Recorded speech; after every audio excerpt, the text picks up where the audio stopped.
Narcotics control bureau, इन्होंने Dino Moriya का phone surveillance पे रखा था। उस फोन में यह पाया कि वो एकदम प्रोहिबिटेड ड्रग्स सप्लाई कर रहा है आदित्य ठाकरे को। सुशांत मामले में एक बार फिर से क्या खुलने वाले हैं बड़े राज? क्या सुशांत मामले में रिया फंसेंगी? क्या सुशांत मामले में एनसीबी की जांच के बाद नेता और अभिनेताओं के नाम आने वाले हैं सामने? इस बार एक बड़ा खुलासा होता हुआ नजर आ रहा है, जहां पर एक बड़े ऑफिसर का भी नाम सामने आ सकता है। क्या है पूरी बात, आपको डिटेल में बताएंगे और सुनाएंगे कि आखिरकार अब क्या चीज हो रही है वायरल। और एक्टर के फोन को भी रिकॉर्डिंग पे लगाया गया, तब पता लगा कि आखिरकार एक्टर किस नेता के कांटेक्ट में था। सब जानने से पहले आपसे एक अपील है, अगर आप इस चैनल के अंदर नए हो तो वीडियो को लाइक कर देना, वीडियो को शेयर कर देना, चैनल को सब्सक्राइब करना बिल्कुल मत भूलना। यहां पर अगर हम बात करें तो सबसे पहले आपको बता दिया जाए कि सुशांत मामले में बड़ी बड़ी एजेंसीज को आपने आते हुए देखा होगा, चाहे फिर वो सीबीआई हो, एनसीबी हो, ईडी हो, या फिर बात की जाए दिशा केस में एसआईटी हो। पर सुशांत मामले में जब एनसीबी आई थी तब इतना शोर क्यों मचा? आप गौर करिए, जब सीबीआई आई, ईडी आई तो इतना शोर नहीं बचा, पर एनसीबी में जब जोनल डायरेक्टर के रूप में समीर वानखेड़े जी आए और एनसीबी की एंट्री हुई और एनसीबी ने जांच करनी शुरू करी, तब लोग आखिरकार क्यों घबरा गए थे और इतना शोर मचना क्यों शुरू हो गया था?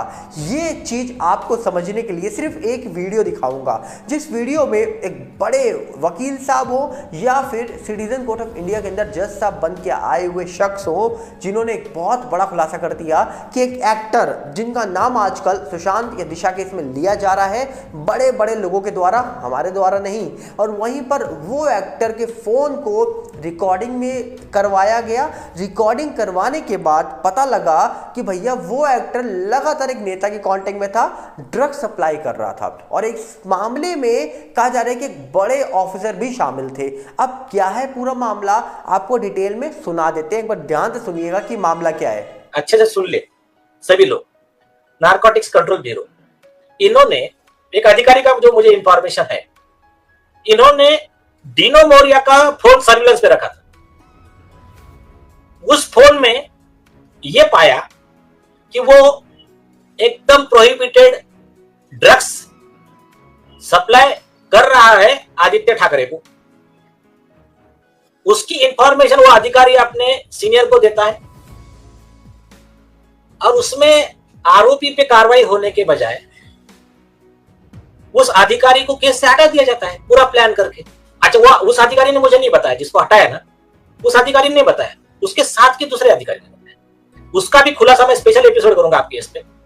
हमने जो सीनियर अधिकारी इन्वॉल्व है उसके खिलाफ में डिटेल्ड कंप्लेंट माननीय होम मिनिस्टर अमित शाह जी के पास दे दी है, सेंट्रल विजिलेंस कमीशन को दे दी है, प्राइम मिनिस्टर को दे दी, सबको दे दिया। अभी सिर्फ एक हफ्ता हुआ है, टू वीक्स हुआ है। और अब मैं जो आरोपी अधिकारी है उसका नाम बता रहा हूं, ज्ञानेश्वर सिंह, एनसीबी का सीनियर अधिकारी, आईपीएस ऑफिसर।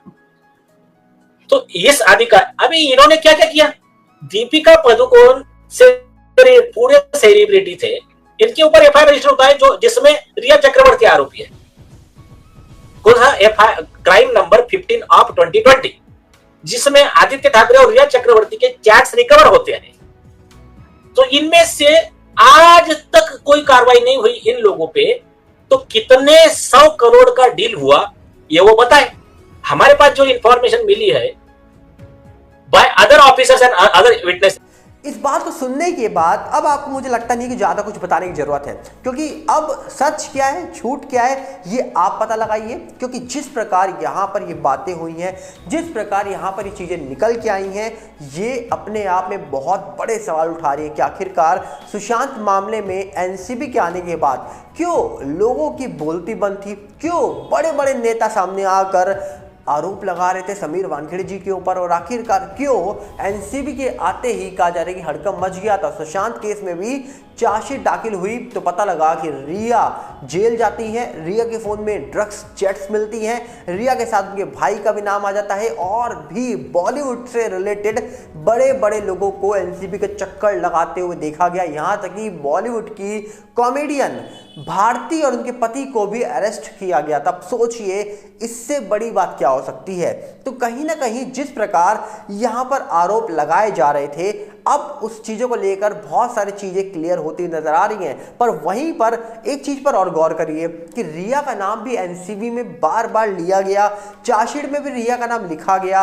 रिया के फ़ोन से कई सारी ऐसी चैट्स मिली जिसमें बहुत सवाल उठे थे। और हाल ही में रिया चक्रवर्ती के पास बड़े बड़े लॉयर भी आ जाते हैं, जहां पर उनके पास पहले सतीश माने शिंदे जी जैसे बहुत बड़े लॉयर थे उनके पास। अब कहा जा रहा है कि उनके पास एक और बहुत बड़े लॉयर हैं, अभिनव चंद्रचूड़, जो हमारे देश के चीफ जस्टिस ऑफ इंडिया हैं, उनके बेटे हैं अभिनव चंद्रचूड़। तो कहीं ना कहीं रिया चक्रवर्ती की जो टर्नओवर है, उनके पास इतनी संपत्ति है कि वो इतने बड़े बड़े लॉयर्स को हायर कर रही हैं। अब इसको लेकर तो ईडी ही सच बता सकती है, और वैसे भी ईडी इस मामले में जांच कर चुकी है, तो ईडी के पास सारे रिकॉर्ड होंगे कि रिया की संपत्ति कितनी है, रिया के पास कितना पैसा है, ये ईडी जानती होगी। पर रिया को अभी हाल ही में जब सीबीआई इस बात का विरोध कर रही थी कि उनको इंडिया के बाहर ना जाने दिया जाए, वो जिस कंपनी के बारे में बात कर रही है उस कंपनी के साथ वो नहीं जुड़ी हुई है एज अ ब्रांड एम्बेसडर। उस कंपनी की ब्रांड एम्बेसडर कियारा अडवाणी है। उसके बावजूद रिया चक्रवर्ती को परमिशन मिल जाती है, वो दुबई होकर भी आ जाती है। पर वहीं पर अगर हम बात करें तो अब कहा जा रहा है कि सीबीआई हाई कोर्ट नहीं, सीधा सुप्रीम कोर्ट जाने वाली है। और वो इसलिए जा रही है क्योंकि रिया चक्रवर्ती चाहती है उनके ऊपर जो एलओसी मतलब लुक आउट सर्कुलर जो जारी किया गया था सीबीआई के द्वारा, वो रद्द कर दिया जाए। पर सीबीआई के वकील साहब चाहते हैं कि ये रद्द ना हो, इसीलिए अब वो सीधा सुप्रीम कोर्ट जाने की बात कर रहे हैं। मामले की सुनवाई 30 जनवरी के बाद होने वाली है। और दिशा मामले की जो सुनवाई है, जहां पर दिशा मामले में एक पीएल दाखिल की गई थी राशिद खान पठान साहब के द्वारा, जिस पीएल की सुनवाई 6 दिसंबर को होनी थी, पर 6 दिसंबर को केस नंबर 27 था जो आ नहीं पाया था, इसकी सुनवाई हो नहीं पाई थी, इसीलिए उसको शिफ्ट कर दिया गया था 17 जनवरी के लिए। तो 17 जनवरी को क्या दिशा केस में सुनवाई होगी और क्या 30 जनवरी को रिया वाले मामले में सुनवाई होने वाली है? तो क्या सीबीआई अगर सुप्रीम कोर्ट पहुंच जाती है तो क्या रिया चक्रवर्ती की मुश्किलें बढ़ जाएंगी? और जो लोग ये सोच रहे थे कि सीबीआई सुशांत केस में भी जांच नहीं कर रही है, जांच क्लोज हो गई है, तो शायद इस बार उनके लिए बहुत बुरी खबर हो सकती है। क्योंकि अगर सीबीआई शांत होती तो कभी भी सीबीआई लुकआउट सर्कुलर जो जारी किया गया था उनके द्वारा, उसको रद्द करवाने के लिए सुप्रीम कोर्ट जाने तक की बात ना करती। अब सुप्रीम कोर्ट जाने तक की बात की गई है सीबीआई के द्वारा, तो आप यही समझ सकते हैं कि सीबीआई सुशांत केस में कहीं ना कहीं एक्टिव जरूर है। तो यहां पर अगर बात किया जाए तो केआरके की एक ट्वीट भी सामने निकल के आया था जब रिया को लेकर एनसीबी जांच कर रही थी। केआरके ने ट्वीट कर रहा था जहां पर केआरके ने दावा कर रहा था कि रिया ने जांच के दौरान ये बोल दिया कि अगर मैं अंदर गई तो सबको लेकर डूबूंगी। मतलब कहीं ना कहीं रिया ने क्या ये बयान दिया था कि अगर मैं डूबी तो सबको लेकर डूबूंगी। तो उसके बाद केआरके ने ट्वीट में लिखा था इस बात को रिपीट करते हुए कि रिया ने ऐसा बोला कि मैं डूबी तो सबको लेकर डूबूंगी और अब बड़े बड़े लोग रिया को बचाने आ जाएंगे। ऐसा केआरके ने एक ट्वीट में लिखा था जो बहुत वायरल हुआ था, जिसके बाद लोगों ने कहा था कि अब रिया जब इतना बड़ा दावा कर रही है और ये बात मीडिया में भी चली थी उस समय, तो क्या ड्रग्स मामले में बड़े बड़े लोगों का नाम आ सकता था या बड़े बड़े लोग शामिल थे? अब जिस प्रकार नीलेश ओझा जी ने अभी हाल ही में आपने वीडियो देखी किस प्रकार बड़े बड़े लोगों का नाम दिया है और उन्हीं बड़े लोगों में से एक एक्टर के फोन को रिकॉर्ड किया गया, जिस रिकॉर्डिंग की मदद से पता लगा कि एक्टर किनके कांटेक्ट में है, ड्रग्स कहां जा रहे हैं, इसको लेकर भी चीजें निकल के आई हैं। तो कहीं ना कहीं देखा जाए तो अब बड़ी बड़ी चीजें जो है वो इन्वेस्टिगेशन हो रही है पीछे ही पीछे और बड़े बड़े रिकॉर्ड्स सामने निकल के आ रहे हैं। और यहां तक कि रिया चक्रवर्ती की भी कॉन्टेक्ट डिटेल्स जो थी वो सोशल मीडिया पर वायरल हो गई थी एक समय पर, जिसके बाद लोग शॉक थे कि आखिरकार रिया ने ये बयान दिया तो क्या इस मामले में बड़े बड़े लोग शामिल हो सकते हैं। और एक बात कहा जा रहा है कि न्यूज मीडिया में 4 लोगों के नाम भी सामने आ गए थे कि ड्रग्स मामले में इनका भी नाम है। एक की उम्र 47 साल है, एक की 60 साल है, कुछ इस प्रकार उम्र के साथ उनके नाम का शुरुआत का जो वर्ड था उसको लिखा गया था। लोगों ने अनुमान तो लगा लिए थे वो कौन कौन लोग हैं, पर उसके बाद वो सब कुछ हटा दिया गया, सोशल मीडिया हो या फिर न्यूज़ मीडिया हो, जिसके बाद कभी चर्चा ही नहीं हुई है। तो क्या सुशांत मामले में अब रिया चक्रवर्ती को लेकर बड़ी खबर निकल के आ सकती है आने वाले वक्त में? क्या रिया पर बड़ी मुसीबत आने वाली है? ये तो आने वाला वक्त ही बताएगा। पर जिस प्रकार एनसीबी की जांच के बाद आज हम देख रहे हैं कि बड़े नेता और अभिनेताओं को लेकर ये ड्रग्स की बातें जो अब सामने रखी जा रही हैं, इसमें कितना सच है, कितना झूठ है, क्या है पूरा मामला, ये तो ऑफिशियली तौर पर तभी सामने आ सकता है जब एजेंसी एक प्रेस कॉन्फ्रेंस करके सब खुलासे कर दे और देश के सामने सच ला कर रख दे। तभी पता लगेगा कि आखिरकार क्या सच है क्या झूठ है। अब ये तो आने वाले वक्त में पता लगेगा क्या इस साल सुशांत मामला सॉल्व हो जाएगा, क्या अब खुल जाएगा वो राज जो राज छुपा हुआ था सालों तक।